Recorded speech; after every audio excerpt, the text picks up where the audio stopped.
वसुदेवसुतं देवं कंसचाणूरमर्दनं देवकी परमानन्दं कृष्णं वन्दे जगद्गुरुं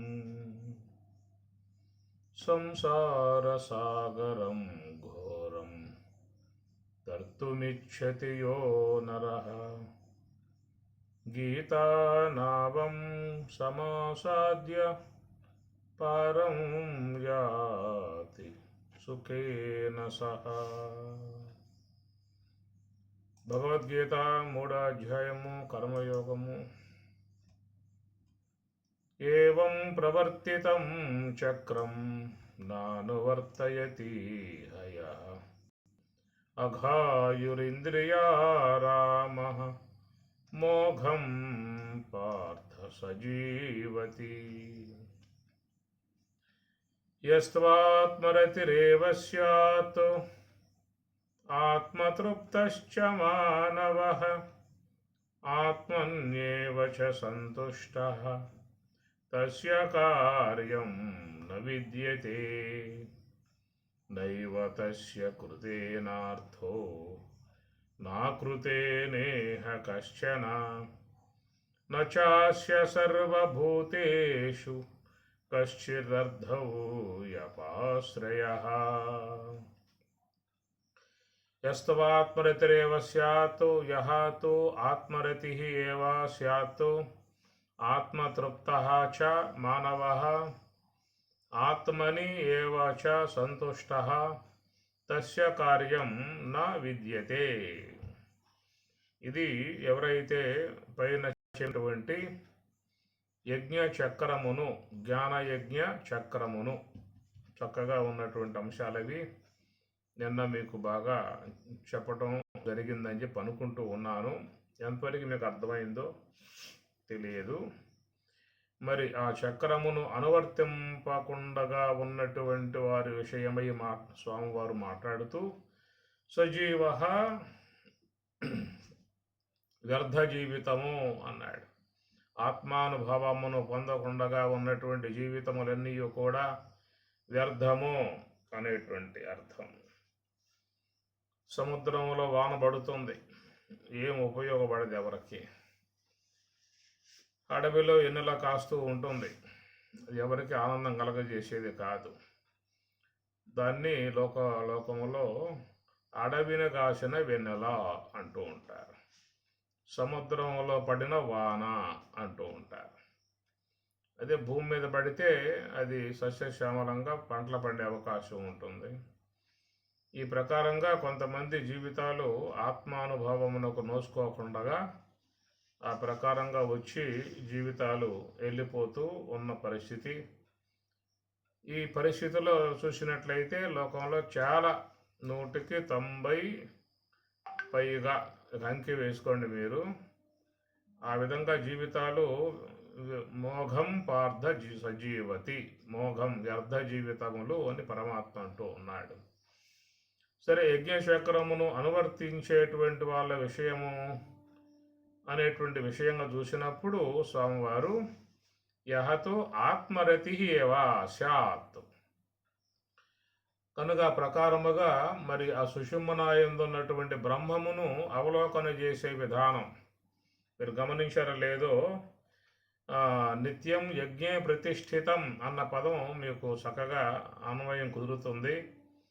ఎందుకంటే ప్రతిష్ఠ అనే మాట ఎప్పుడు వస్తుందంటే తమ ఇష్టదైవమును దర్శింపజేసుకోవటానికి యోగ్యముగా ఉండేట్లుగా చేసుకునే ప్రక్రియను ప్రతిష్ఠ అంటారు. ప్రతిష్ఠా మహోత్సవ కార్యక్రమాలు అంటూ ఉంటారు కదా. ఆయా గ్రామాలలో ఆలయాలు నిర్మాణం చేసి అక్కడ స్వాములను, భగవత్ సంబంధమై ఉన్న విగ్రహాలని ప్రతిష్ఠ కార్యక్రమాన్ని కొనసాగిస్తారు. ప్రతిష్ఠ చేయాలంటే మరి ఆ విగ్రహాలు తీసుకువచ్చి యజ్ఞ కార్యక్రమాలు నిర్వర్తింపజేస్తూ నవధాన్యములలో విగ్రహాలని అట్లా నిక్షిప్తం చేసి ఆ ప్రకారంగా యజ్ఞములు చేసిన తర్వాత విగ్రహానికి ప్రాణప్రతిష్ఠ అని చెప్పని అంటారు. అదంతా ఆగమ శాస్త్రంలో వచ్చే అంశాలు. ఆగమ శాస్త్రములో అదంతా ప్రక్రియ అంతా ఉంటుంది. కనుక అక్కడ విగ్రహానికి ప్రాణప్రతిష్ఠ గావింపబడుతుంది అని చెప్పని అంటారు. అట్లా విగ్రహానికి ప్రాణప్రతిష్ఠ చేసి ఆ ప్రాణప్రతిష్ఠ అయిన తర్వాత ఆలయంలో స్వామివారిని ప్రతిష్ఠ చేస్తారు. అందువల్ల ప్రతిష్ఠ అన్న పదము యొక్క అర్థం మనకేం గోచరిస్తుంది? మన ఇష్ట దైవాన్ని దర్శన యోగ్యముగా చేసుకోవటము అని అర్థం. ప్రతిష్ఠ అంటే మన ఏ యొక్క ఆరాధన ఆరాధ్య దైవముగా అనుకుంటూ ఉన్నాము. కొంతమందికి అమ్మవారంటే ఇష్టం ఉంటుంది, అయ్యప్ప స్వామి అంటే కొంతమందికి ఇష్టం ఉంటుంది, ఆంజనేయ స్వామి అంటే ఇష్టం ఉంటుంది.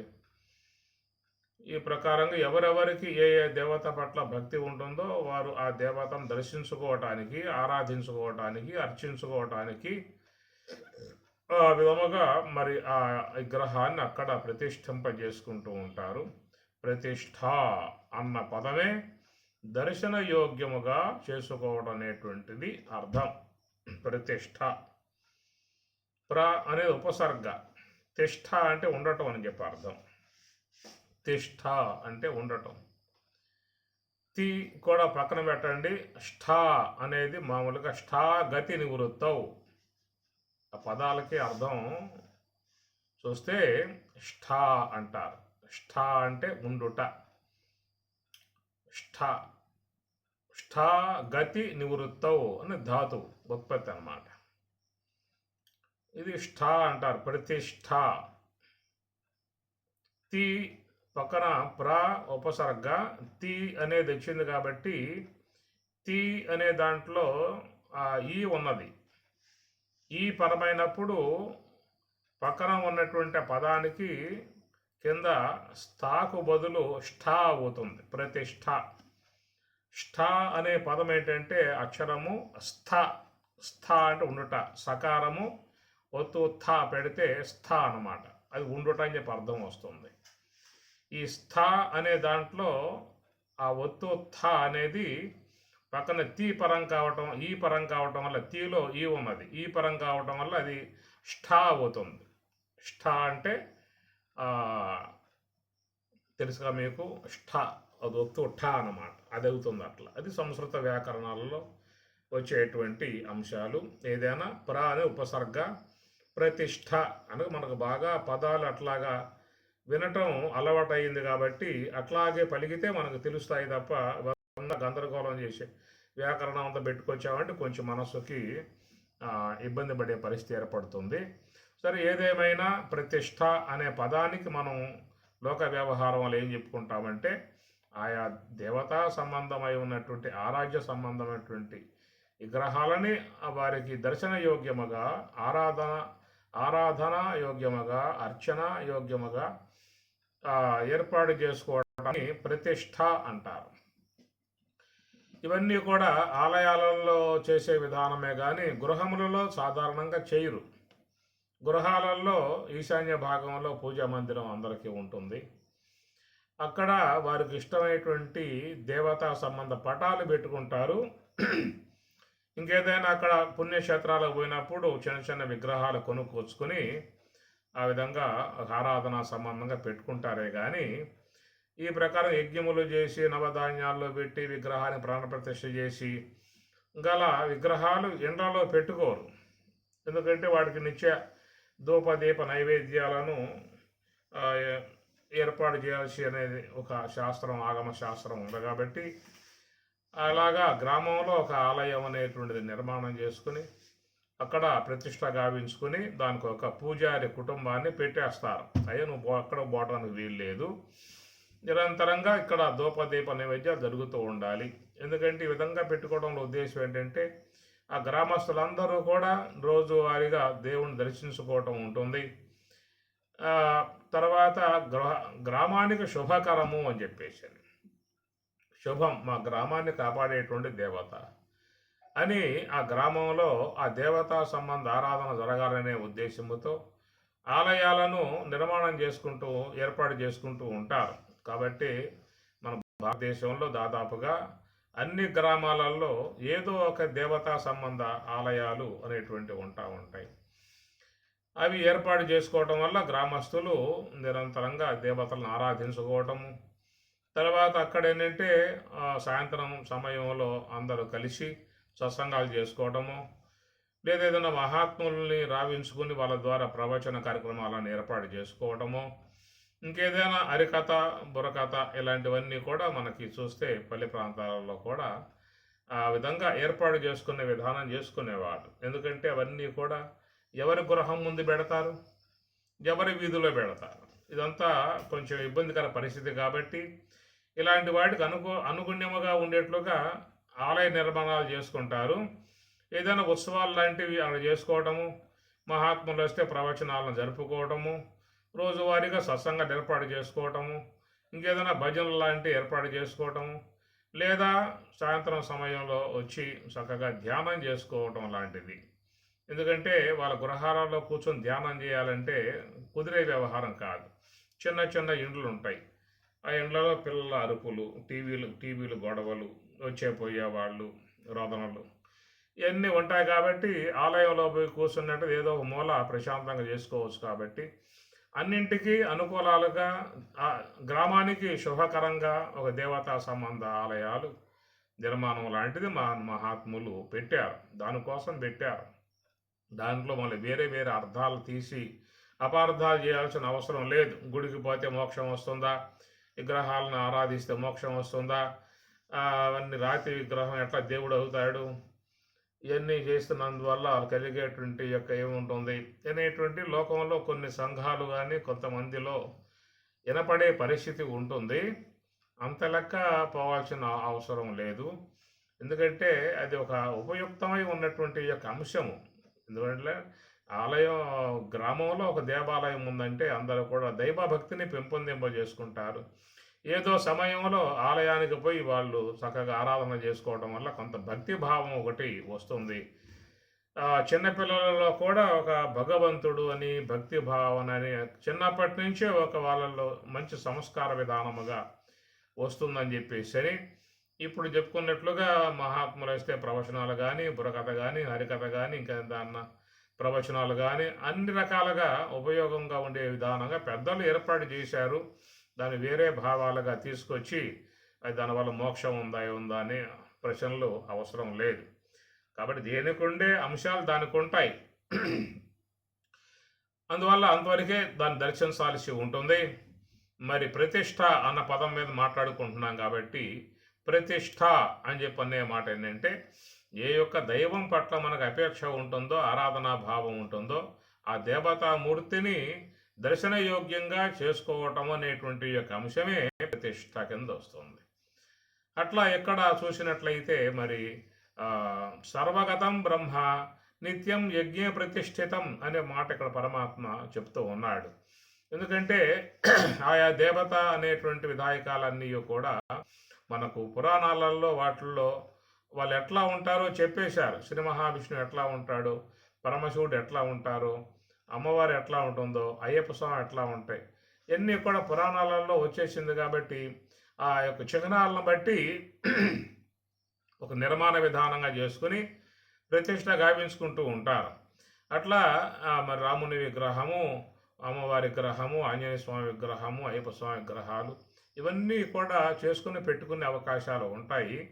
కానీ మరి సర్వవ్యాపకమై ఉన్నటువంటి బ్రహ్మం అని చెప్పేటువంటి దానిని ప్రతిష్ట చేయాలంటే ఎవరు చేస్తారు చెప్పండి?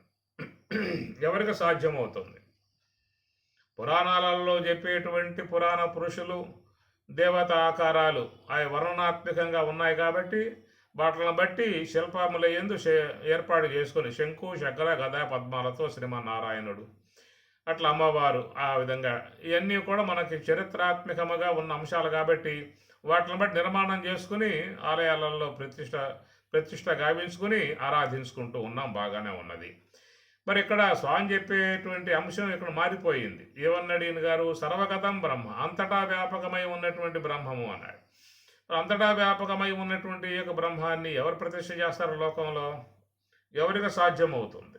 ఎవరికి సాధ్యమయ్యే అవకాశం లేదు. కాబట్టి తానే ప్రతిష్ట గావించుకున్నాడు అనే మాట. ఇది గొప్ప విషయం ఇది. అయితే ఇక్కడ మరి ఎవరి కోసం ఆయన ప్రతిష్ట అయ్యాడు? దేవతామూర్తి విగ్రహాలను దర్శించుకోవడానికి ఎవరెవరికి అపేక్ష ఉంటుందో వాళ్ళందరూ కూడా ఆయా విగ్రహ రూపాలని ప్రతిష్ఠింపజేసుకుంటూ ఉన్నారు కదా.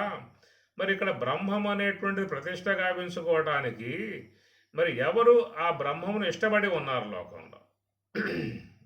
ఎవరున్నా చెప్పండి. అయ్యా స్వామి బ్రహ్మం గారు, బ్రహ్మదేవ సర్వవ్యాపక బ్రహ్మము, మరి లోకంలో విష్ణువు అంటే ఇష్టపడే వాళ్ళు ఉన్నారు కాబట్టి ప్రతిష్ఠ చేశారు. అటు అమ్మవారంటే ఇష్టపడే వాళ్ళు ఉన్నారు కాబట్టి ప్రతిష్ఠ చేశారు. అయ్యప్ప స్వామి అంటే ఇష్టపడే వాళ్ళు ఉన్నారు కాబట్టి ప్రతిష్ఠ చేశారు. ఆ ప్రకారంగా ఆంజనేయ స్వామి అంటే ఇష్టపడే వాళ్ళు ఉన్నారు కాబట్టి ప్రతిష్ఠ చేశారు. ఇట్లా ప్రతిష్ఠ గావించుకుంటూ ఉన్నారు. నిన్ను ప్రతిష్ఠింపజేసేటువంటి యొక్క సామర్థ్యం, శక్తి సామాన్య మానవులకు లేదు కాబట్టి నీవే ఆ ప్రకారంగా ప్రతిష్ఠ గావింపబడ్డావు అనే విషయముగా ఇక్కడ కృష్ణ పరమాత్మల వారు చెబుతూ ఉన్నారు. మరి ఈ ప్రకారంగా నువ్వు ప్రతిష్ఠ నీకు నీవుగా చేసుకున్నావు అని చెప్పనంటే నిన్ను ఇష్టపడ్డటువంటి వాళ్ళు లోకంలో ఎవరైనా ఉన్నారో అడగండి పోయి. రేపు పొద్దున పని కట్టుకుపోండి మీ గ్రామంలో ఒక్కొక్కరిని పడిది. అయ్యా నీకు విష్ణువు అంటే ఇష్టము, శివుడు అంటే ఇష్టము, రాముడు అంటే ఇష్టము, కృష్ణుడు అంటే ఇష్టము, ఇన్ని ఇష్టాలు ఉన్నాయి కదా, నీకు బ్రహ్మం అంటే ఏమన్నా ఇష్టం ఉందా అని చెప్పని అడగండి. వాళ్ళు ఏమంటారో మీకు తెలుస్తూ ఉంటుంది. రేపు బయలుదేరండి, కొంతమంది బయలుదేరండి, గ్రామంలో బయలుదేరండి, అడగండి నీకు ఎవరంటే ఇష్టం అయ్యా అని చెప్పి అడగండి. శివుడు అంటే ఇష్టం అంటారు కొంతమంది, రాముడు అంటే ఇష్టం అంటారు, అట్లనే మరి ఆంజనేయ స్వామి అంటే ఇష్టం అంటారు, అమ్మవారు అంటే ఇష్టం అంటారు. మాకు బ్రహ్మము అంటే ఇష్టము అనేవాళ్ళు ఎంతమంది ఉన్నారు? అది పెద్ద మీకు ఒక సమస్య, ఎవరున్నారని చెప్పి.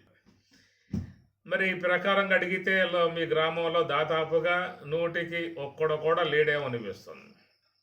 ఎవడైనా బ్రహ్మజ్ఞానం అధ్యయనం చేసి ఉండే భగవద్గీత అధ్యయనం చేసి ఒకవేళ వాడు ఉంటే వాడు అంటాడేమో కానీ మిగతా ఉన్నటువంటి వర్గమంతా కూడా మాకు శివుడు ఇష్టము, రాముడు అంటే ఇష్టము, అయ్యప్ప స్వామి అంటే ఇష్టం అని చెప్పి అంటారే కానీ నువ్వు చెప్పే బ్రహ్మం అనేది ఎప్పుడు మేము విన్నది లేదు కాబట్టి మాకు అది ఇష్టం అనేది కూడా మాకు లేదు అని చెప్పనే మాటే వాడతారన్నమాట. అది అయినా ఇక్కడ బ్రహ్మం అనేది ఏంటంటే ప్రతిష్ఠితం, నిత్యం ప్రతిష్ఠితం, సర్వవ్యాపకమై ఉన్నానని ఒక మాటలో చెప్పుకొని ప్రతిష్ఠితం అనే మాటగా పక్కన చెప్పుకొచ్చాడు. అవునయ్యా నువ్వు ప్రతిష్ఠ అయ్యావు అని చెప్పనే మాట చెబుతూ ఉన్నావు, ఎవరు నిన్ను కోరుకుంటే నువ్వు ప్రతిష్ఠ అయ్యావు అని చెప్పేసి అని చూసినట్లయితే లోకంలో సకల మానవులు ఆయన్ని కోరుకునే వాళ్ళై ఉన్నారు. ఒకరు ఇద్దరు కాదు, లోకంలో జనించిన సకల ప్రాణులు అని చెప్పవచ్చు. సకల ప్రాణులకు బ్రహ్మము ఇష్టమై ఉన్నది.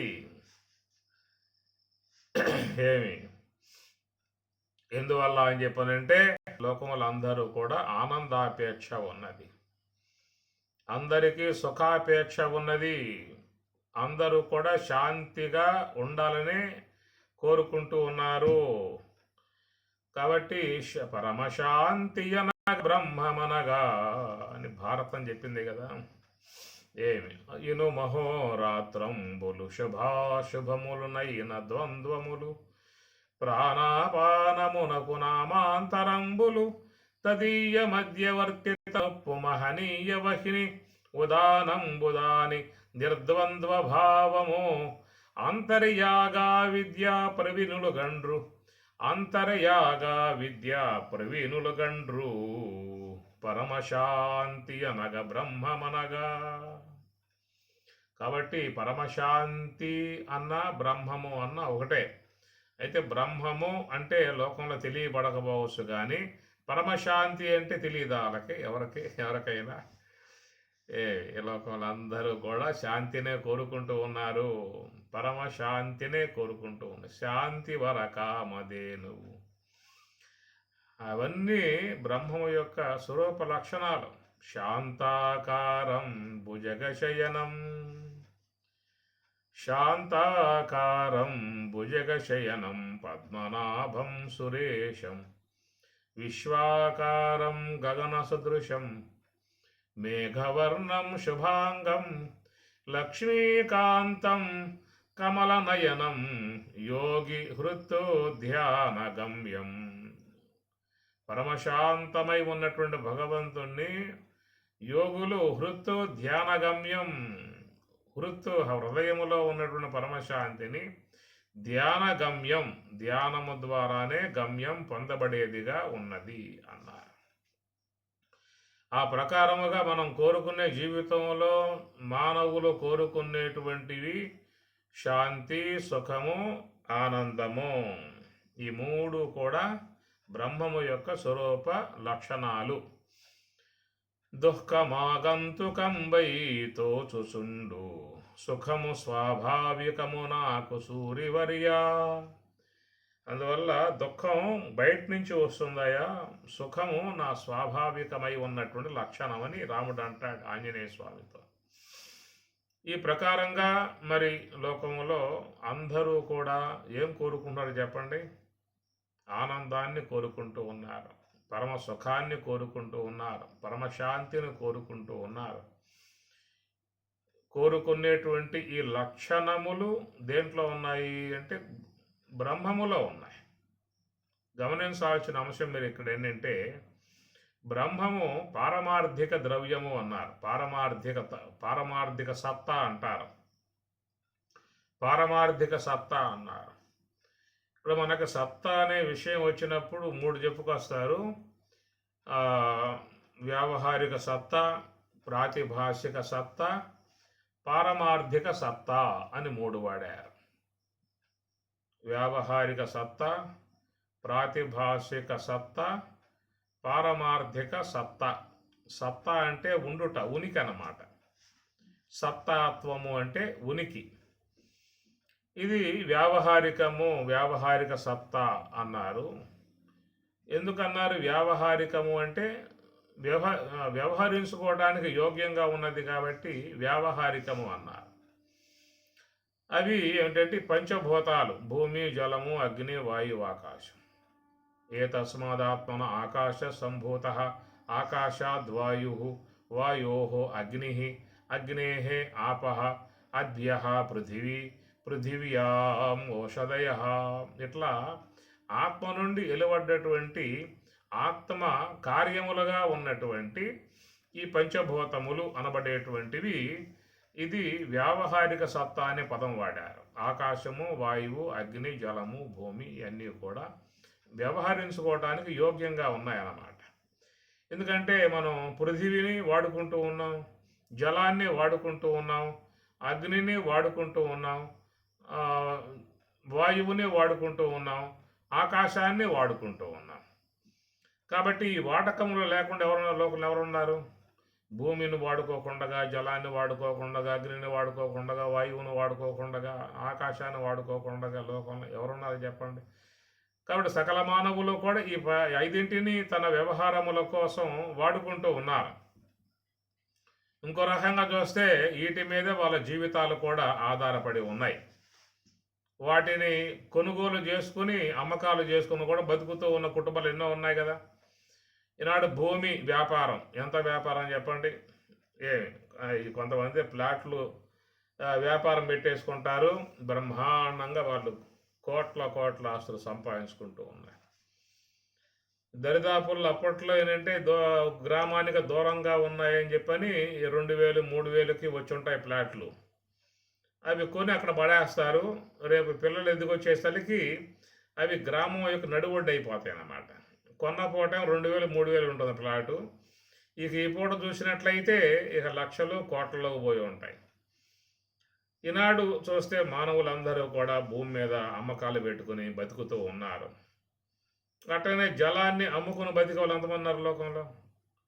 జలాన్ని కూడా చక్కగా తన వినియోగాత్మకం అమ్ముకుని జీవించే వాళ్ళు ఉన్నారు. అగ్నిని సిలిండర్లు, గ్యాస్ సిలిండర్లుగా అగ్నిని కూడా సగ వ్యాపారం చేసుకొని ఎంతోమంది బతుకుతూ ఉన్నారు. అంటే గాలి కూడా మరి అమ్మకాన్ని పెట్టుకున్నారు. ఎందుకంటే వాహనాలన్నీ కూడా గాలి లేకుండా పోయే అవకాశాలు ఉండవు. ఆ విధంగా గాలిని అమ్మకాలు పెట్టుకుని, ముఖ్యంగా ఆసుపత్రుల్లో అయితే ఆక్సిజన్ అని చెప్పి అంటారు కదా, సిలిండర్లో పెట్టుకుని అమ్మకాన్ని చేసుకుని బతుకుతూ ఉన్నటువంటి విధానం. సరేనాయా, భూమి, జలము, అగ్ని, వాయువు అమ్ముకుంటూ ఉన్నారు. ఆకాశాన్ని అమ్ముకుని బతికే విధానాలు ఉన్నాయా అని చెప్పని ప్రశ్న వస్తుంది. దాన్ని కూడా అమ్మకానికి పెట్టారు. గిడ్డంగులు కడతారు. ఆ గిడ్డంగుల్లో ప్లేస్ ఉంటుంది. ఆ ప్లేసు వాళ్ళు అమ్ముకుంటారు. కొన్ని ఆ ధాన్యాదులన్నీ కూడా స్టోర్ చేసుకోవాలంటే ఆ గిడ్డంగుల వాళ్ళు ఉపయోగపడతాయి. ఆ స్పేస్ని వాళ్ళు చక్కగా అమ్ముకునే విధానంగా చేసుకుంటూ ఉంటారు. సరే, ఏదేమైనా ఇవన్నీ కూడా మానవునికి వినియోగాత్మకంగా ఉన్నాయి. భూమి నుంచి వచ్చేటువంటి యొక్క వనరులు ఎన్నో అతను వాడుకుంటూ ఉన్నాడు. జల సంబంధమై ఉన్నటువంటి వనరులు ఎన్నో వాడుకుంటూ ఉన్నాడు. ఇట్లాగా ఈ వినియోగాత్మకముగా ఉన్నది కాబట్టి ఈ పంచభూతాత్మిక జగత్తుని వ్యావహారికము అని చెప్పని అంటారు. వ్యవహరించుకోవటానికి, అవసరాలకు అనుగుణ్యముగా వాడుకోవటానికి అనుగుణ్యముగా ఉన్నటువంటివిగా ఉండటం కారణంగా వ్యావహారిక సత్తా అని చెప్పని అంటారు. ఒక చెట్టు ఉందనుకోండి, ఆ చెట్టు మొలిస్తే మీ ఇంటి ముందు, దానివల్ల ఎన్నో నీకు ఉపయోగాలు ఉన్నాయి. ఆ చెట్టు వల్ల చల్లటి గాలి వస్తుంది, మంచి పండ్లు వస్తాయి. చక్కగా ఏదైనా పండుగలు వస్తే ఆ తోరణాలు కట్టుకుని ఇంటి ముందు ఎంత అలంకరింప చేసుకుంటావు. ఏదన్నా బాగా లావుగా ఉన్న కొమ్మ ఇరిగిపడిందా అని చెప్పని అంటే దాన్ని ముక్కలుగా కోసి ఫర్నిచర్లుగా, కిటికీలుగా, ద్వారబంధాలుగా చేసుకుంటావు. ఈ రకంగా ఒక్కొక్క దాన్ని ఒక్కొక్క రకంగా మానవులు వినియోగింపు చేసుకుంటూ ఉన్నారు కాబట్టి దాన్ని వ్యావహారికము అంటారు. వ్యావహారిక సత్తా అని చెప్పి అన్నారు. రెండవది ప్రాతిభాషిక సత్తా. ఇది అనేది ఈ వ్యావహారికానికి, పారమార్థికానికి మధ్యలో ఉండేది ప్రాతిభాషిక సత్తా. గమనించండి ఈ విషయాన్ని. ప్రాతిభాషికము అంటే ప్రతీతి కాలములో మాత్రమే ఉండి అంతరింపబడేటువంటి దానిని ప్రాతిభాషికము అని చెప్పని అంటారు. కాబట్టి ప్రాతిభాషికం అనబడేటువంటిది ఏంటంటే ఇది జీవకల్పితమై ఉన్నటువంటి అంశము. జీవుడు తన మనోసంకల్పాలతో నిర్మించుకుంటూ ఉంటాడు. దీనిని ప్రాతిభాషికము అని. ఆ ప్రకారంగా మనం స్వప్నం అనేది కూడా తీసుకోవచ్చు. రాత్రి సమయంలో వచ్చేటువంటి యొక్క డ్రీమ్, కళ, స్వప్నం. ఆ స్వప్నం అనేది కూడా అంత ప్రాతిభాషికమే. అప్పుడు ఆ నిద్రా సమయంలో, ఆ చీకటి సమయంలో గోచరిస్తుంది. ఎలుతురుకు వచ్చాము అంటే అక్కడ మళ్ళీ నీకు ఆ స్వప్నం అనేది ఉండదు.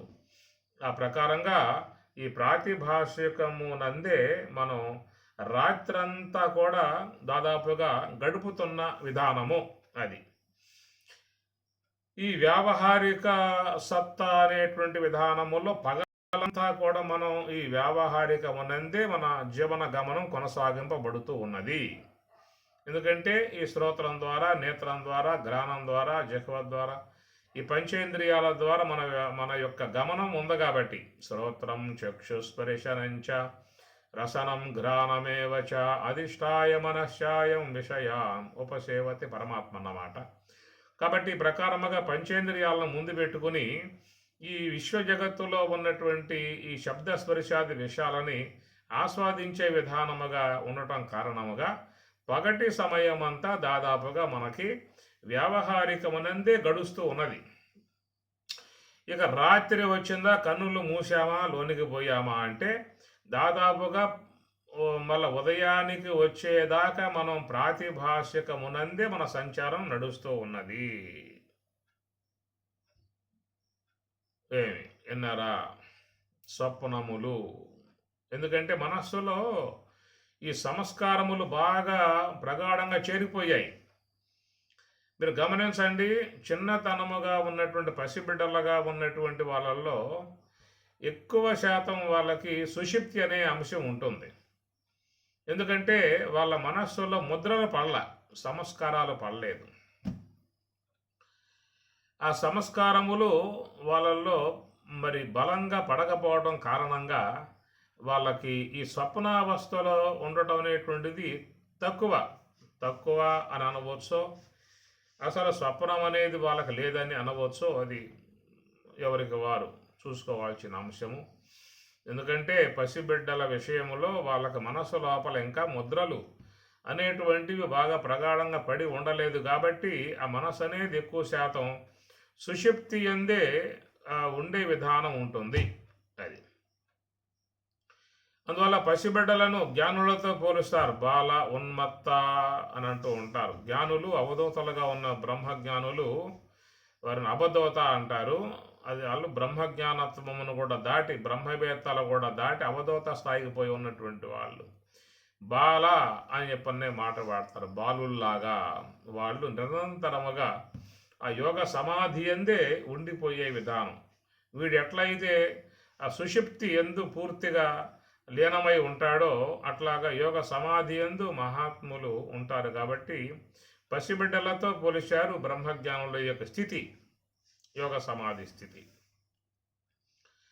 కాబట్టి ఈ ప్రకారంగా మనం మరి ఎదిగి ఉన్నటువంటి యొక్క వయస్కులం చాలా అందరికీ కూడా దాదాపుగా చాలా వయసు పైబడి ఉన్నది. ఈ పైబడి ఉన్న విధానాలలో మరి ఎంతకాలముగా మన జీవన గమనం కొనసాగించుకున్నాం. మన జీవన విధానములో అనేక విషయాలు ఆస్వాదించాము. ఎంతోమందితో అనుబంధాలు పెంచుకున్నాం. ఎంతోమంది పరిచయాలు ఏర్పడ్డాయి. అనేక ప్రాంతాలను బాగా దర్శించి ఉన్నాము. అన్నింటి ముద్రలన్నీ కూడా సూక్ష్మదేహంలో ప్రస్తుతం చేరిపోయి ఉన్నాయి. దాదాపుగా చాలా చాలా ముద్రలు చేరిపోయి ఉన్నాయన్నమాట. అనేక ప్రాంతాలు, అనేక మంది వ్యక్తులు, అనేక సందర్భాలు, అనేకమైనటువంటి యొక్క విషయాలు ఇట్లాగ మనస్సంతా బాగా సంస్కారాలతో నిండిపోయి ఉండటం కారణంగా రాత్రి సమయంలో అట్లా కన్ను మూసావు అంటే గమనించండి, మీకు ఏం వస్తున్నాయో అర్థం చేసుకోండి. నేను చెప్పేదేం కాదు, ఇది ప్రత్యక్షంగా తెలియబడే అంశం కాబట్టి ఎవరికి వారుగా చూసుకోవచ్చు. గాఢంగా సుషుప్తిని పొందుతూ ఉన్నామా లేక ఈ స్వప్నములలోనే తారట్లాడుతూ ఉన్నామా అనేది ఎవరికి వారికి అర్థమవుతుంది. దాదాపుగా చాలామంది ఈ మానసిక సంబంధమై ఉన్న సంస్కారాలకు లోనై కలిగేటువంటి ఈ స్వప్న జగత్తుల యందే ఎక్కువ శాతం సంచారం చేసే వాళ్ళు ఉన్నారు. ఒకవేళ గాఢ సుషుప్తి అనబడేటువంటిది ఒకవేళ వచ్చినా కానీ అది చాలా తక్కువగా ఉన్న సమయమే తప్ప ఎక్కువ శాతం ఈ స్వప్నములు ఎందుకు మనసులో పడ్డ ముద్రలు అవి పుడకరిస్తాయి. వాటి వల్ల వచ్చేటువంటిది ఎక్కువగా మీకు ఈ స్వప్నములు అవన్నీ కూడా ప్రాతిభాషిక సత్తా అన్నారు. అనగా ప్రతీతి కాలంలో మాత్రమే ఉంటాయి, మరుక్షణంలో ఉండవేక. అట్లా కన్ను తెరిచావనుకో ఏముండవు.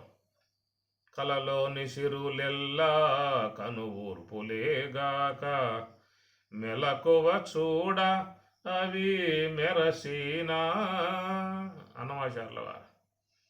పొలతుల వలపులు పొలసిపోవుగాక కలకాలం భవి నిలచీనా అని అన్నమాచార్ల చెప్తారు. ఆ ప్రకారంగా మరి చూసినట్లయితే మనం ఎక్కడున్నాము అని చెప్పనంటే ప్రాతిభాషిక సత్తా ఎందు బాగా నిమగ్నమై ఉన్నాము రాత్రంతా అనే ఒక మాట. అయితే పగటిపూట లేమా అనే మాట కూడా చూసుకోవచ్చు. పగటి సమయంలో జాగ్రత్త సమయంలో ఎక్కువగా వ్యావహారిక సత్తా అన్నారు కదండి అని అనుకోవచ్చు. కానీ మనం వ్యావహారిక సత్తా ఎందు పగటిపూట ఉన్నప్పటికీ కూడా మన మనస్సులో కలిగేటువంటి ఆలోచనలు అనేటువంటి వాటితో సంబంధం పడి ఉన్నాం కాబట్టి ఇక్కడ కూడా మనకి చాలా వరకు ఈ ప్రాతిభాషిక సంబంధమై ఉన్నటువంటి ఒరవడి నదీ ప్రవాహంలాగా సాగుతూనే ఉన్నది. ఎందుకంటే మీరు విషయాల యందు ఉన్నా కానీ మానసిక సంబంధమై ఉన్న ఆలోచనల యందే ఎక్కువగా మనం గడుపుతూ ఉంటాం. అది చూడండి, అట్లా కాసేపు అట్లా సోఫాలో కూర్చున్నావా అంటే మనస్సులో ఎమ్మటే వచ్చేస్తాయి ఆలోచనలు.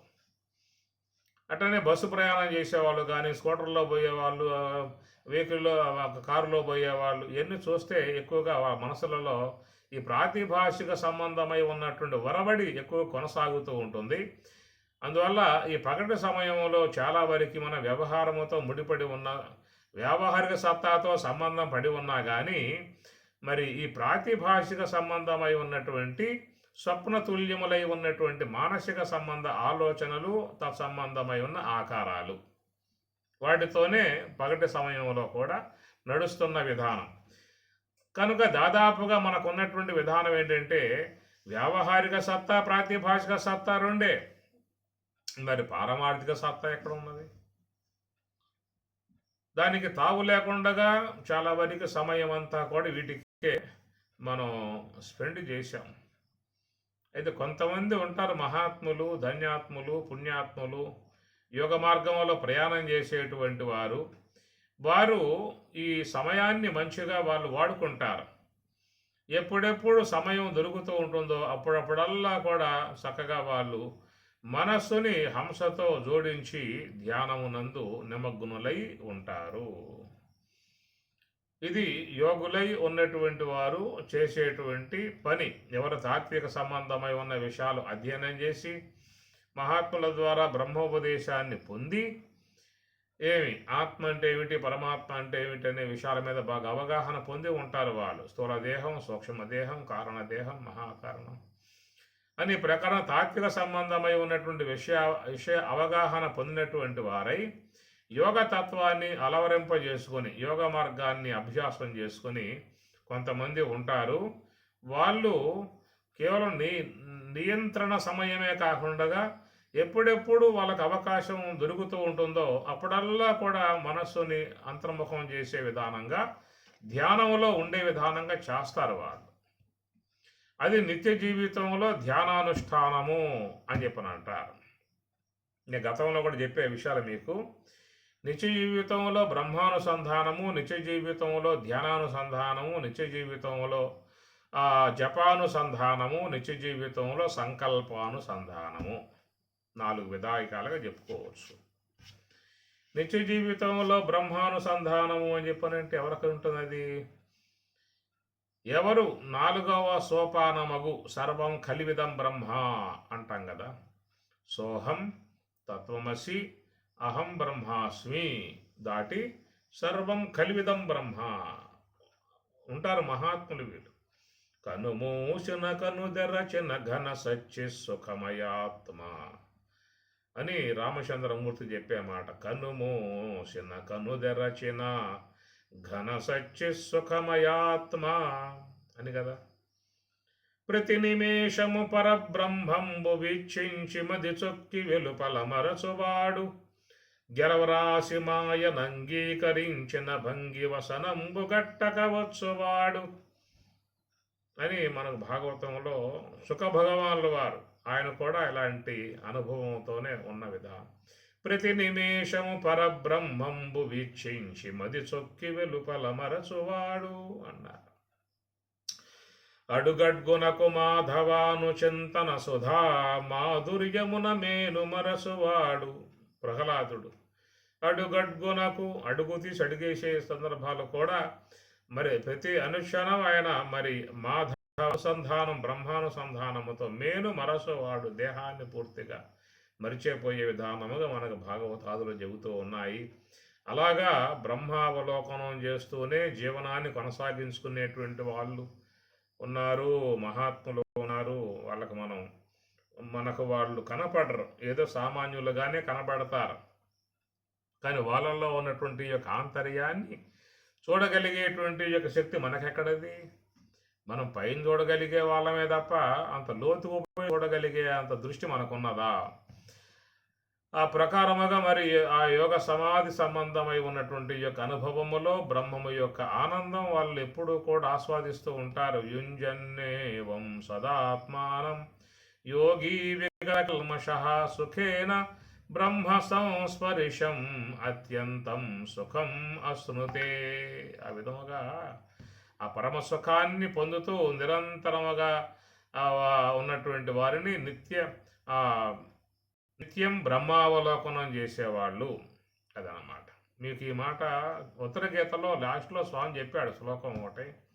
పూజ కోటి సమం స్తోత్రం స్తోత్రకోటి సమో జప జపకోటి సమం ధ్యానం ధ్యానకోటి సమో లయ.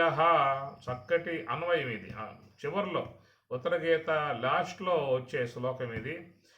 దాంట్లో పూజ అనే అంశం ఒకటి వాడారు, స్తోత్రము అనే అంశం చెప్పుకొచ్చారు, జపము అనే అంశం చెప్పుకొచ్చారు, ధ్యానం అనే అంశం చెప్పుకొచ్చారు. ధ్యాన కోటి సమో లయ, లయం బ్రాహ్మి అనుభవం చెప్పుకొచ్చారు. ఇవి మనకున్నటువంటి విధానాలు. వీటిలో చూసినప్పుడు మరి లయం అంటే బ్రహ్మములు లీనమై నిత్యం కూడా బ్రహ్మావలోకనం చేసే విధానముగా ఉన్నటువంటి రమణ భగవానుడు, మలయాళ స్వాములు, లక్ష్మణార్యులు, ఇట్లాగా మరి ఉన్నటువంటి పూజ్య మహాత్ములందరూ కూడా ఆ బ్రహ్మమునందే మనస్సు లగ్నమయ్యేటువంటి విధానం. ఇక్కడ పరమాత్మ కూడా ఆత్మరతి అనే పదం వాడుతూ ఉన్నారు. ఆత్మయందే రమించేటువంటి వారుగా, అది నిత్య జీవితంలో బ్రహ్మానుసంధానము అని చెప్పని అన్నారు. ఆ స్థితి సంపాదించుకోవాలని చెప్పనంటే నిత్య జీవితంలో ధ్యానానుసంధానం పెట్టుకోవాలి. అది ఏదో ఉదయం పూట అట్లాగా స్నానం చేసిన తర్వాత సాప్ మీద కూర్చొని పద్మాసనం ఏది వేసుకొని చిన్మద దాల్చి గురు బ్రహ్మ గురు విష్ణు అని చెప్పి శ్లోకాలు చెప్పుకొని ఎదురుగా ఒక గడియారం పెట్టుకొని ఆ టైం 6 అయింది 6:30 దాకా అని టైం పెట్టుకొని ఇట్లా కొలత బాణముగా ధ్యానం చేసేవాళ్ళు ఉంటారు. ఉదయం సాయంత్రం ధ్యానం చేస్తూ ఉంటారు. ఇది ఒక లాంఛనప్రాయంగా జరిగేటువంటి ధ్యానము, మంచిది, చేయటం వల్ల మంచిది. ఉదయం సాయంత్రం చేయండి, మంచిది. కానీ కొంతమంది ఏంటంటే ఎప్పుడెప్పుడు అవకాశం ఉంటుందో అప్పుడల్లా కూడా ధ్యానంకి వెళ్ళిపోతూ ఉంటారు. అట్లాగా మరి ఏ కార్యం లేకపోయిందా అంటే ధ్యానంకి వెళ్ళిపోతారు. ఇది సమయం మధ్య మధ్యలో వచ్చే గ్యాపులు జీవితంలో ఉంటాయి. వాటిని వాళ్ళు ఎమ్మటే వాళ్ళకి అలవాటై ఉంటుందండి. అలవాటై ఉండటం వల్ల ఎమ్మటే మనస్సు అడగెళ్ళిపోతుంది అన్నమాట. అదే మన మనస్సు చూసినట్లయితే కార్యాలకు మధ్యలో ఉన్నటువంటి కొంచెం గ్యాపులు దొరుకుతూ ఉంటాయి. ఆ గ్యాపులు ఏం చేస్తూ ఉంటామంటే మనం ఆలోచనలతో నింపుతూ ఉంటాం. ఏదైనా మధ్యలో కొంచెం సమయం వచ్చిందా అంటే ఆలోచన ఎవరి గురించో దేని గురించో ఇట్లా ఆలోచనలతో మన సమయం స్పెండ్ అవుతూ ఉంటుంది.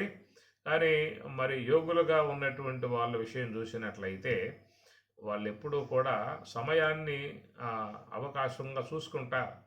సమయం దొరికిందా అంటే అట్లా కన్నులు 2 మూసేస్తారు, శ్వాస గమనికలో ఉంటారు. ఒకవేళ కన్నులు తెరిచి ఉన్నా కానీ వాళ్ళ మనసు శ్వాస గమనికలోనే ఉంటుంది. అట్లా అభ్యాసం అయింది వాళ్ళకి. స్వామి చెప్పిన ఇదే మాట గీతలో, అయ్యా కృష్ణ, నా మనసు ఉండలేదయ్యా, వాయువు ఎంత వేగంగా పోతా ఉందో మనసు అంత వేగంగా పోతా ఉంది, నిగ్రహించడం సాధ్యం కావట్లేదు అనే మాటగా ఆయన అడుగుతాడు పరమాత్మని. దాని స్వామివారు ఏమన్నారు, వైరాగ్యనశ గృహ్యతే అభ్యాసనతో కౌంతే అంట. అభ్యాసం అంటే ఈ విధంగా పలుమార్లు చేసుకుంటూ పోతూ ఉంటే అది మనలో స్వాభావికం అవుతుంది. అభ్యాసం స్వాభావికమవుతుంది. అది కొద్ది కాలం చేసావు అంటే అది స్వాభావికమవుతుంది. అది ముందెత్తులో నీ ప్రయత్నం, తర్వాత అక్కడి నీ ప్రయత్నం అవసరం లేదు. స్వాభావికం అయిన తర్వాత ఇక అది నడుస్తుంది అక్కడి నుంచి. అది ఒక పిల్లగాడు సైకిల్ నేర్చుకోవటానికి వాడు ట్రై చేస్తాడు. ఏం చేస్తాడంటే ప్లే గ్రౌండ్లు ఉంటాయి, ఎక్కడక్కడ అడగబోతాడు. అక్కడైతే ఎవరితో ఎలాంటి సమస్యలు ఉండవు. అక్కడ వాడు సైకిల్ మీద పడ్డా, వాడి మీద సైకిల్ పడ్డా అది వాడికి దానికి సంబంధం తప్ప లోకంలో ఎవరికి సంబంధాలు ఉండవు. అదే మెయిన్ రోడ్లో కనుక పోయాడా అని చెప్పనంటే ఎవరికో పోయి పెడతాడు. దాని గొడవలు వచ్చేసి తనులు ఇవన్నీ ఉంటాయన్నమాట. కాబట్టి అందువల్ల ప్లే గ్రౌండ్ పోయి దాన్ని బాగా అభ్యాసం చేస్తాడు. అభ్యాసం బాగా అయిన తర్వాత ఎప్పుడైతే వానికి ఒక స్వాభావికత వస్తుందో దాని మీద, అప్పుడు బయలుదేరతాడు ఇక మెయిన్ రూట్ వరకు. మెయిన్ రూట్లోకి వచ్చేస్తాడు. ఇక వారికి తెలియకుండా నడుస్తూ ఉంటాయి, కాళ్ళు కింద ఆడుతూ ఉంటాయి, చేతులు కూడా బ్యాండ్లు పట్టుకొని బ్రేకులు పట్టుకుని ఉంటుంది. ఏదైనా టక్కన వచ్చేసిందని ఏదైనా ఎవరైనా వచ్చారంటే టక్కన పడిపోతాయి బ్రేకులు. కారణం ఏంటంటే అభ్యాసం అయిపోయిందన్నమాట. ఎవరైనా అడ్డం వచ్చినప్పుడు అరే ఇక్కడ బ్రేక్ ఉంటుంది అనుకుంటా, బ్రేక్ నొక్కాలనుకుంటా, కింద కాళ్ళు తొక్కకూడదేమో, ఇంత ఆలోచన చేశాడని చెప్పనంటే అప్పటికి అయిపోతుంది తన కార్యం అంతా కూడా. అంత ఆలోచనలు అక్కడ ఉండవు. ఎందుకంటే ఎమ్మటే అయిపోతాయి పనులు అక్కడ. ఎమ్మటే ఆలోచన రావటము, చేతులు బ్రేక్ వేయటము, కాళ్ళు తొక్కడం ఆపేయటం. ఈ ప్రకారంగా ఇప్పుడు మీరు కారు చూడండి, ఆ కారు నడిపేటువంటి వాళ్ళు కూడా అట్లాగా వేగంగా పోతూ ఉంటారు. టక్కన ఎవరి పిల్లకాయో ఏదన్నా జీవో అడ్డం రాగానే టక్కన బ్రేక్ పడిపోతుంది అనమాట అక్కడ. కారణం ఏంటంటే అక్కడ మనసు ఆలోచన చేసి దాన్ని ఆపే అంత వ్యవధి అక్కడ లేదు. ఎమ్మటైపోవాలి. అది స్వాభావికమైనప్పుడు అట్లాగా వచ్చేస్తుందన్నమాట. ఆ ప్రకారంగా మనకి ఈ సాధన అనేది కూడా ఎవరైతే మనస్సుని అంశం మీద పెట్టి ధ్యానం చేస్తూ ఉంటారో, సోహం భావ ధ్యానం చేస్తూ ఉంటారో, వాళ్ళు నిరంతరముగా చేయాల్సినటువంటి యొక్క సాధనాంశము. దానికి ఏదో స్నానం చేసి బొట్లు పెట్టుకుని దర్భాసనాలు వేసుకొని జంక శరమాలు వేసుకొని ఎన్ని లేవే, జంక శరమం లేదే, దర్భాసనం లేదే, స్నానం చేయలేదే, బొట్టు పెట్టుకోలేదే అనేది అంతా కూడా అవసరం లేదు. ఇవన్నీ ఏంటంటే మీకు ఏదైనా పూజ చేసుకోవాలన్నా, ఆలయానికి పోవాలన్నా ఇవన్నీ నువ్వు పాటించాల్సి ఉంటుంది. స్నానం చేసి బొట్టు పెట్టుకుని మంచి బట్టలు కట్టుకొని శుచిరు భూతుడే ఆలయానికి పోవాల్సి ఉంటుంది. ఎందువల్ల ఆలయంలో ఉన్న దేవత అది పరాశక్తి. ఆమె వద్దకు పోయేటప్పుడు నువ్వు నియమాలు పాటించాల్సి ఉంటుంది. కానీ ఇక్కడ బ్రహ్మము అది నీ స్వరూపం. నీ వద్దకు నువ్వు పోవటానికి నీకేమి నియమాలేం పెద్దగా అవసరం లేదు, చెప్పలేదు ఇక్కడ ఏ శాస్త్రం కూడా ఆ విషయాలు ఏమి. సొత్తు దీర్ఘకాలం ధైర్యంతరి సత్కార ఆసేవిత దృఢ భూమి, పతంజలి చెప్పిన మాట. సతు దీర్ఘకాల నైరంతర్య సత్కార ఆసేవిత దృఢభూమి అని అంటాడు పతంజలి మహర్షి. కనుక ఈ నియమనిష్టలన్నీ కూడా నీకేంటంటే వేరే దేవతా సంబంధమై ఉన్న ఆరాధన చేసేటువంటి సందర్భాల్లో చేయాలి తప్ప నీ యొక్క స్వరూప అనుభవమును పొందేటువంటి యొక్క విషయంలో మాత్రం నీకు ఇలాంటివి ఏవి కూడా అవసరం లేదు అని చెప్పిన అన్నారు. నువ్వు పక్కింట్లోకి పోయావు అనుకోండి, ఆ నియమాలు నువ్వు పాటించాలి. అది ఎక్కడ కూర్చోండి అక్కడ కూర్చోవాలి, అటు ఇటు పోకూడదు, బెడ్రూమ్లో పోకూడదు, పూజ మందిరంలో పోకూడదు, వంటశాలలో పోకూడదు, ఎనపెట్లు తెరవకూడదు. పక్కింట్లో పోయినప్పుడు నువ్వు ఆ పని చేస్తావా? వంటశాలలోకి పోతావా, బెడ్రూమ్లో పోతావా, పూజ మందిరంలో పోతావా, ఎనపెట్లు తాళం పెట్టి తీస్తావా? ఏం చేస్తావు? పరాయి గృహంలో ఉన్నప్పుడు మర్యాద విధానంగా ఆ కుర్చీలో సోఫాలో కూర్చోవాలి, అది పెట్టింది తినాలి, ఇచ్చింది తాగాలి, నమస్కారం పెట్టాలి, బయటకు వచ్చేయాలి తప్ప ఏమి చేయడానికి వీల్లేదు. అది నీ గృహంలో నువ్వు ఉన్నావు అనుకో, అది నీ ఇష్టం.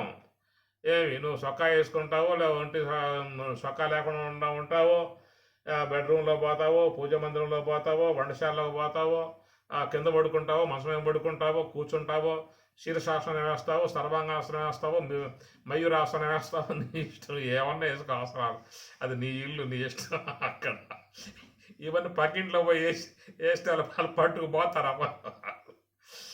అందువల్ల ఇక్కడ ఈ బ్రహ్మజ్ఞాన విషయంలో, ఆత్మ యొక్క విషయంలో నీ ఇష్టం అయ్యా, నువ్వు ఎప్పుడేం చేసుకో. ఆసీనోవా శయానోవా గచ్చన్ తిష్టన్ సదా అశుచి సర్వకాల ప్రయత్నేన యోగయుక్తో భవార్జున అన్న విధానము. కాబట్టి అలాంటి ఆ సిచ్యువేషన్ నీలో రావాలి. ఆ ధ్యాన సంబంధ విషయం మీద నీకు అది రావాలి.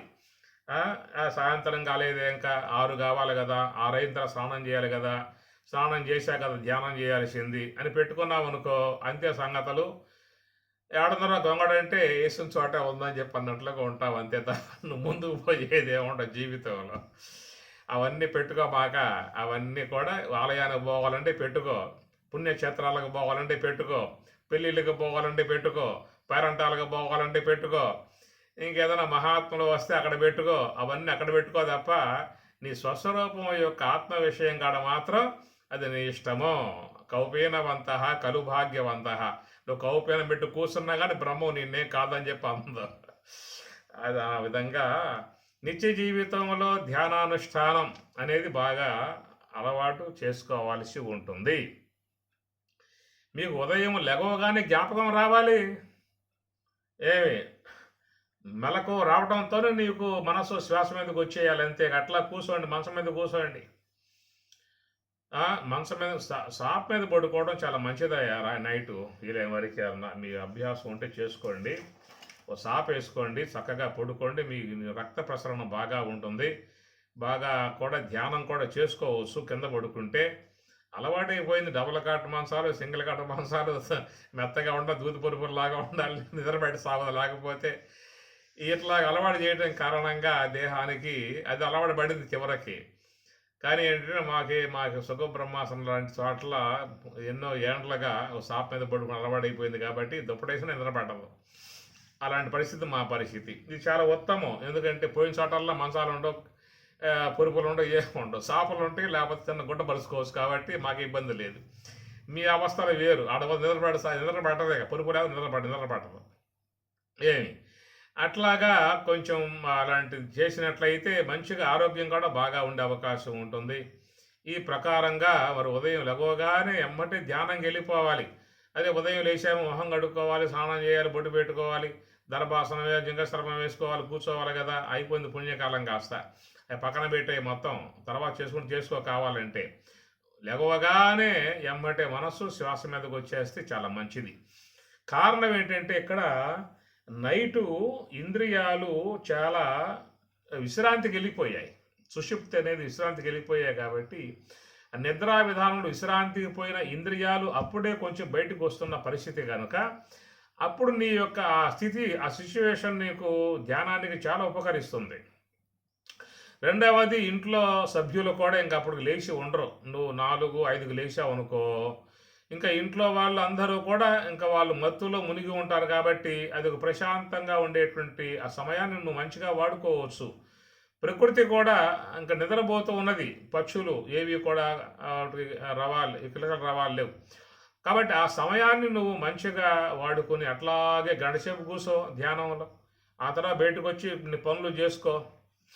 ఇది అందరికి కూడా అలవాటు చేసుకునేటువంటి అభ్యాసం కూడా చేసుకోండి. ఆ తర్వాత మీకు మధ్య మధ్యలో ఎప్పుడెప్పుడు ఖాళీలో ఉంటాయో ఆ ఖాళీ సమయం అంతా కూడా పక్క వాళ్ళతో వ్యాసంగం పెట్టుకోవడం మానేయాలి. ఏదైనా సమయం దొరికిందనుకోండి, పక్కవాడిని గిల్లుతారు. ఏమైనా మాట్లాడరా, ఏం ఊసుబాటలు లేదు అని చెప్పి ఎందుకు గిల్లాలి వాడిని? ఎందుకు వాడు చెప్పే చెత్తంతా మా చెవిలో వేసుకోవాలి? ఉన్న చేత సాలదా లోపల? ఇంకా వాడు చెప్పేదంతా మనం వినాలా? సమయం అంతా పాడు చేసుకోవాలా? ఇట్లా మనం చాలా జీవితంలో కాలాన్ని దుర్వినియోగం చేసుకుంటున్నాం అని చెప్పనే అంశం వస్తుంది. అట్లా మరి నిత్య జీవితంలో ధ్యానానుష్ఠానం పెట్టుకోవడం కూడా చాలా మంచిది. అంటే నిత్య జీవితంలో ధ్యానానుష్ఠానం చేయగలిగేటువంటి యొక్క అభ్యాస విధానం ఒకవేళ కనుక నీకు ఇబ్బందికరంగా ఉన్నట్లయితే నిత్య జీవితంలో జపానుష్ఠానం పెట్టుకో. చాలా సులువుగా ఉండేటువంటి యొక్క మార్గం. పరమాత్మ కూడా 10వ అధ్యాయంలో యజ్ఞానాం జపయజ్ఞోస్మి అనే పదం స్వామిగారు చెప్పారు. యజ్ఞానాం, ఎన్నో యజ్ఞాలు ఉన్నాయా లోకంలో, అన్ని యజ్ఞాల కంటే జపయజ్ఞం చాలా ముఖ్యమైంది. అది నా యొక్క విభూతి ఆత్మికము, నా యొక్క మహిమాన్వితము అని చెప్పి అన్నాడు. అందుచేత మరి ఒక భగవత్ సంబంధమై ఉన్నటువంటి యొక్క సంకల్పాన్ని పెట్టుకున్నా కానీ దీనివల్ల ఏమవుతుందని చెప్పనంటే మనసులో వచ్చే నానా రకాలై ఉన్న చెత్త అంతా కూడా కొట్టుకుపోతాయి. ఒక్క ఆలోచన, జపం అనే ఆలోచన పెట్టావు అంటే మిగతా ఆలోచనలు చేయటం మనసు మానుకుంటుంది. అది ఇది కూడా చాలా ఉపకరించేటువంటి యొక్క అంశమే. వీలైన వరకు మీకు ఒకవేళ చెప్పినట్లుగా నిత్య జీవితంలో బ్రహ్మానుష్ఠానం ఉందనుకోండి, ఇక మీకేం అవసరం లేదు. ఈ విషయం మీకు రాబోయే 18వ అధ్యాయంలో స్వామి చెప్పబోతాడు. ఎక్కడ కర్మయోగంలో ఇప్పుడు మన 17వ శ్లోకంలో ఉన్నాము. 18వ శ్లోకంలోకి పోతే ఆడ చెప్పేస్తున్నాడు. ఇక ఆ శ్లోకం యొక్క అర్థం అదే. నిత్య జీవితంలో బ్రహ్మానుష్ఠానం చేసేటువంటి వానికి ఏ జపం అవసరం లేదు, ధ్యానం అవసరం లేదు, పూజ అవసరం లేదు, యజ్ఞయాగాదులు అవసరం లేదు, ఏం అవసరం లేదు. అది మీకు 18వ శ్లోకంలో స్వామి చెప్పేశారు. రేపు చెబుతా ఆ విషయం గురించి.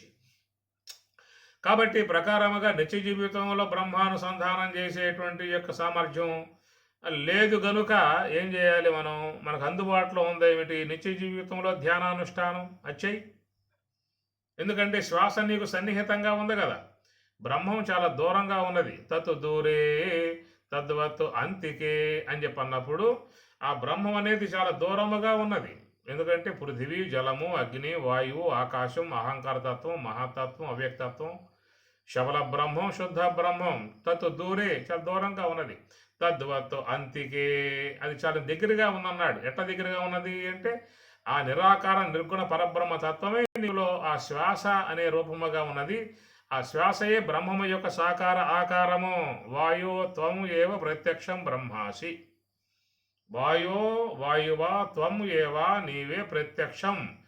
నాకు ప్రత్యక్షముగా కానవచ్చేటువంటి బ్రహ్మ బ్రహ్మము అన్నారు కాబట్టి తద్వత్తు అంతికే ఆ బ్రహ్మమే నీ వద్దకు శ్వాసగమనముగా వచ్చింది. ఈయన్ని పట్టుకుంటే ఆయన వద్దకు వెళ్ళిపోతావు కదా. కనుక ఈ ప్రకారమే నీకు సన్నిహితముగా వచ్చిన బ్రహ్మము కనుక నీవు అవకాశం ఉన్నప్పుడల్లా నువ్వు గుర్తించు. మనం ఏం చేస్తున్నామంటే అవకాశం ఉన్నప్పుడల్లా ఇంద్రియాలను పట్టుకుంటూ ఉన్నాం. నేత్రేంద్రియము, శ్రోత్రేంద్రియము, గ్రానేంద్రియము, జహ్వేంద్రియము, ఏదో ఇంద్రియం పట్టుకుంటున్నామే కానీ ఎందుకు శ్వాస పట్టుకోవటం లేదు? అది ఎందుకు అభ్యాసం కాలేదు? అభ్యాసం చేసాం మనం. ఏంటంటే సమయం దొరికిందా అంటే కంటితో సంబంధం పెట్టుకుంటాం, సమయం దొరికిందా అంటే చెవితో సంబంధం పెట్టుకుంటాం, సమయం దొరికిందా అంటే నాలుగుతో సంబంధం పెట్టుకుంటాం. మరి ఎందుకు శ్వాసతో సంబంధం పెట్టుకోవడం లాంటిది లేదు? అది గురువులు చెప్పి ఉండకపోయినటువంటి వాళ్ళ విషయము పక్కన పెట్టేయండి. మనకు ఒక చక్కటి మరి మంచి మార్గం గల గురువు ఆశ్రమం విధానాలు దొరికాయి కాబట్టి మనకు లభించినటువంటి యొక్క అంశాన్ని మనం ఎప్పుడూ కూడా మనస్సులో మస్తిష్కంలో పెట్టుకుని సమయం దొరికినప్పుడల్లా కూడా ఆ యొక్క సాకార బ్రహ్మముగా ఉన్నటువంటి ఆయనతో అనుసంధానం పెట్టుకున్నట్లయితే మన అచర కాలంలో శుద్ధ బ్రహ్మం సమీపానికి పోయే అవకాశాలు ఏర్పడతాయి అని చెప్పేసి నిత్య జీవితంలో ధ్యానానుష్ఠానం లాంటిది ఇబ్బందికరంగా ఉన్నటువంటి వాళ్ళు ఏం చేస్తారంటే నిత్య జీవితంలో జపానుష్ఠానము అన్నారు. దాని ద్వారా ఏమవుతుందని చెప్పనంటే నానా రకాలై ఉన్నటువంటి యొక్క ఆలోచనలన్నీ కూడా కట్ అయిపోతాయి. నిత్య జీవితంలో జపం పెట్టకపోయావు అనుకో ఏమవుతుంది అక్కడ నీకు చెప్పండి. ఇక్కడ మనస్సు చెప్తున్న మాట ఒకటే ఉన్నది. ఆ మనస్సు ఏం చెబుతుందని చెప్పనంటే, అబ్బాయి నువ్వు ఏదో నీకు ఒక దేవుడు అంటే ఇష్టం ఉందా కాబట్టి ఆ దేవతా సంబంధమై ఉన్నటువంటి యొక్క నామాన్ని పెట్టుకున్నావు అనుకో నేను నా పని మానుకుంటాను అని చెప్పి అంటూ ఉన్నది. ఒకవేళ నీవు కనుక పెట్టకపోయావు అని చెప్పనంటే నేను పెట్టుకుంటాను అని చెప్పి అంటుంది ఆ మనస్సు. నువ్వేం పెట్టుకుంటావే? నాకేదో దైవం యొక్క భక్తి ఉంది కాబట్టి ఆ నామం పెట్టుకుంటా అని చెప్పి అనుకోవచ్చు. మరి నేను కనుక మానేస్తే నువ్వేం పెట్టుకుంటావు? ఏం పెట్టుకుంటుంది మనస్సు? ఈ లోకములో ఉన్నటువంటివన్నీ నాయే అంటుంది. ఆ మొత్తం పెట్టుకుంటానని చెప్పి అంటూ ఉన్నది. అందువల్ల ఇది చూసినట్లయితే మనస్సు ఇష్టానికి వదిలేసాము అని చెప్పనంటే నానా రకాలై ఉన్న ఎన్ని పట్టుకొస్తుంది. దాని ఇష్టానికి దానికి వదిలిపెట్టకుండా మనకు ఇష్టమై ఉన్నటువంటి ఒక నామం, ఏదో ఒక నామం, నీకు నచ్చిన నామం అది పెట్టినట్లయితే నిత్య జీవితంలో జపానుష్ఠానము అంటారు. కూర్చున్నా, నుంచున్నా, నడుస్తూ ఉన్నా నీకు ఈ శ్వాసపై నిఘా పెట్టే విధానము నడిచేటప్పుడు, వెహికల్ నడిపేటప్పుడు, కారు నడిపేటప్పుడు, ఇవన్నీ కూడా చేసేటప్పుడు శ్వాసపై నిఘా పెట్టలేవు నువ్వు. కానీ నీవు జపం మీద నిఘా పెట్టవచ్చు, నీకు అవకాశాలు ఉన్నాయి అక్కడ. దాన్ని కనుక బాగా పెంపొందింప చేసుకున్నట్లయితే నువ్వు అచర కాలంలో ఈ జపము నుంచి ధ్యానానికి రావచ్చు, ధ్యానము నుంచి యోగ సమాధికి రావచ్చు. నిత్య జీవితంలో బ్రహ్మానుసంధానం లేదు కాబట్టి నిత్య జీవితంలో ధ్యానానుష్ఠానం పెట్టుకున్నాం. నిత్య జీవితంలో ధ్యానానుష్ఠానం లేదు కాబట్టి నిత్య జీవితంలో జపానుసంధానం పెట్టుకున్నాం. నిత్య జీవితంలో జపానుసంధానం పెట్టుకోకపోతే ఏమవుతుంది పరిస్థితి? నిత్య జీవితంలో జపానుష్ఠానం మనసుకు ఉందగా అది పెట్టుకుంటుంది. నానా రకాల ఉన్న సంకల్పాలన్నీ కూడా తెచ్చుకొచ్చి పెట్టుకునే విధానం ఉంటుంది. కాబట్టి ఈ ప్రకారంగా లోకంలో మానవులకు అందరికీ కూడా మరి బ్రహ్మం అంటే ఇష్టం, ఆనందం అంటే ఇష్టం, సుఖం అంటే ఇష్టం, శాంతి అంటే ఇష్టం. ఈ మూడు కాకుండా మీకు ఏది ఇష్టమో చెప్పండి? ఏది ఇష్టం చెప్పండి?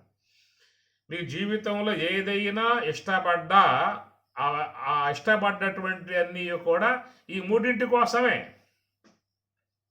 దీని విషయం మనం రేపు మళ్ళా సబ్జెక్ట్ ఉంటుంది. ఎందుకంటే ఇక్కడ పరమాత్మ కూడా యహతు ఆత్మరతి, ఆత్మ తృప్త, ఆత్మని ఏవచ సంతుష్ట, 3 అంశాలను ఇక్కడ పరమాత్మ ప్రస్తావన చేసుకొస్తూ ఉన్నారు.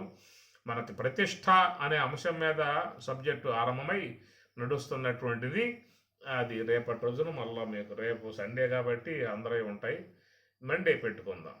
ఓం సహనా భవతు, సహనౌ భునక్తు, సహ వీర్యం కరవావహై తేజస్వినావధీతమస్తు మా విద్విషావహై. ఓం శాంతి శాంతి శాంతి. హరి ఓం తత్సతు. శ్రీ గురుభ్యో నమః. హరి ఓం. ప్రియాత్మ స్వరూపులారా, మీరు ధ్యానానికి కూడా రావాలి. నేను కొంచెం ధ్యానం అంశం ప్రవేశింపజేశాను. ఒక పావుగంట సేపు ధ్యానము. ముందే రాండి, ఏం కొంప మునిగిపోయింది. ఇప్పుడు సినిమా అని చెప్పని కరెక్ట్గా సినిమా స్టార్ట్ అయ్యేటప్పుడు పోతారా? మీకు ఏదైనా కొత్త సినిమాలు వస్తాయి కదా, కరెక్ట్గా సినిమా స్టార్ట్ అయ్యేటప్పుడు పోతారా? అరగంట ముందే పోయి ముందు కూర్చుంటారా? ఈ సినిమాలు వీటికి ఇచ్చినంతటి విధానం నీకు ఆత్మోన్నతిగా ఉన్నటువంటి మార్గానికి మాత్రం మనం ఇవ్వనంతవరకు వెనకబడే ఉంటాం మనం. దీనికి ముందు ఉండాలి. అది ఏడైనా భోజనాలు అని చెప్పాను కానీ రెండో బంతి మూడో బంతికి పోతావా? భోజనాలు మూడో బంతికి పోతే ఏమి ఉండవు, అక్కడ అన్నీ అయిపోతాయి అని తొలి బంతిలో కూర్చుంటారు. తొలి బంతిలో కూర్చోకపోతే గమనించండి మీరు, రెండో బంతికల్లా వాళ్ళు వచ్చి కుర్చీల కాడ నుంచుంటారు. నువ్వు లెగవరు అబ్బాయి, నేను కూర్చోవాలరా అని చెప్పేసి అని బలవంతంగా లేపి కూడా కూర్చుంటారు. మనకు పోయి ఎంత ఇష్టమో చూడండి. మనకు భోజనాలు అంటే ఇష్టము, ఇదన్నీ ఇష్టం. కానీ ధ్యానం ఆధ్యాత్మికం అంటే అడుగును పడేస్తూ ఉంటాం. ఓ పావు గంట సేపు మీరు ధ్యానంలో నాతో పాటు కూర్చోండి. తర్వాత మనకి వైఫై అనేది అయిపోయింది. ఎందుకంటే అది సమురు పోయిపోతే దీపం వెలిగే అవకాశాలు ఉండవు కాబట్టి ఆ విషయాన్ని గమనించి ఎమ్మటే స్పందించి మన భక్తులందరూ కూడా ఇతోధిక స్థాయిల్లో వాళ్ళు వాళ్ళ సహాయ సహకారాలు అందించిన విధానము. ఈ సంవత్సర కాలం పాటు 365 రోజులు ఈ దీపం అట్లాగే వెలుగుతూ ఉంటుంది.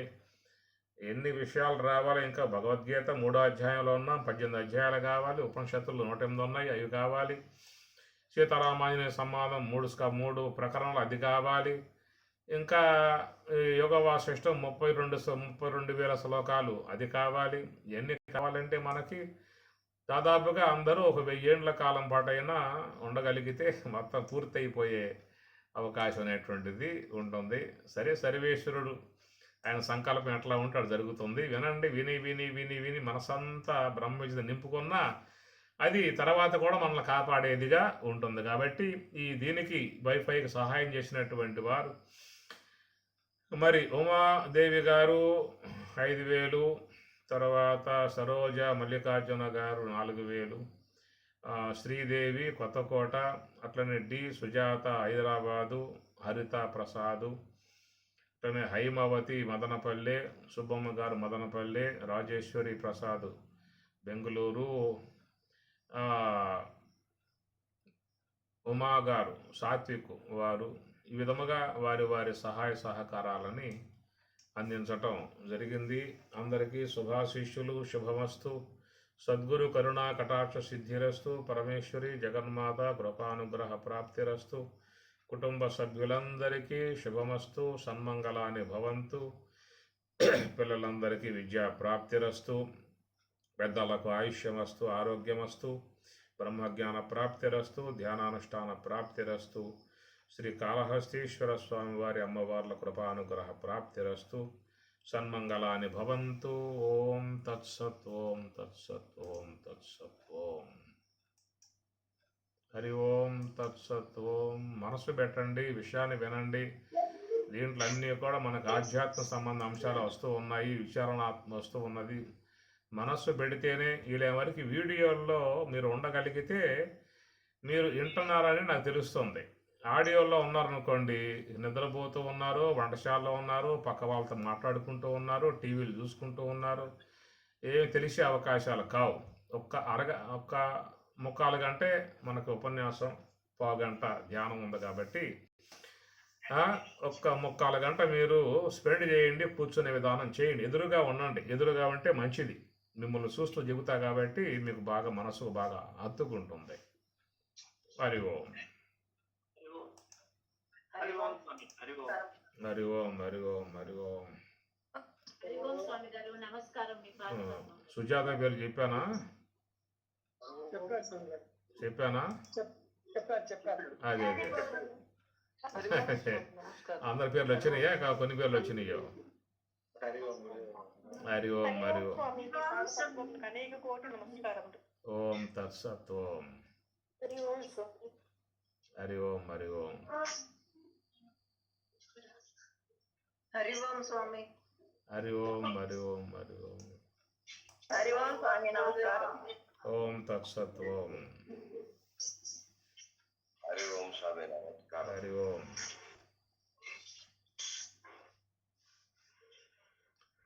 ఓం నమ శివాయ. ఓం ఓం ఓం.